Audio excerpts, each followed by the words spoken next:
হ্যাঁ হ্যাঁ ঠিক ধরেছো, আমার মায়ের জন্মদিন, ডেটটা ছিল 22শে ফেব্রুয়ারি। অনেকদিন ধরে ভাবছিলাম এরকম একটা আংটি নেবো, তাই জন্য আমি মায়ের গিফট কিনতে গিয়েছিলাম, তার সাথে এই আংটিটা আমি নিয়ে নিয়েছি। বেরিয়ে বিরিয়ানি কিনে নিয়ে চললাম ব্যাগ দোকানে ব্যাগ কিনতে। মায়ের এই ব্যাগটা খুব পছন্দের ছিল, তখন নেয়নি, তাই জন্মদিনে মানে আমি আর আমার বোন দুজনে গিফট করলাম।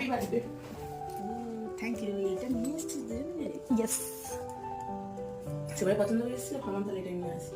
জন্মদিনের মেন জিনিস পায়ে, সেটাও হচ্ছে happy birthday to you, happy birthday. জানো, আমি তো জানতামই না এরা সবাই আসবে। দাদাভাই আমাকে ফোন করেছিল, ফোন করে সমস্তটা বললো, আর হঠাৎই এরা সবাই এসেছে, কোনো প্ল্যানিং ছিল না। তো এটা হচ্ছে মায়ের আউটফিট, এই শাড়িটা হচ্ছে পিসি মাকে গিফট করেছে জন্মদিন উপলক্ষে, আর এই কেকটা দাদাভাই গিফট করেছে, মানে তিতলি বড় মাসি দাদাভাই গিফট করেছে।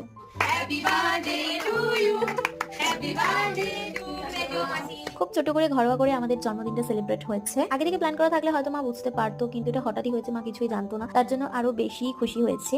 তো আজকের দিনটা এভাবে গেল। ভিডিওটা ভালো লাগলে do like, share and subscribe. By.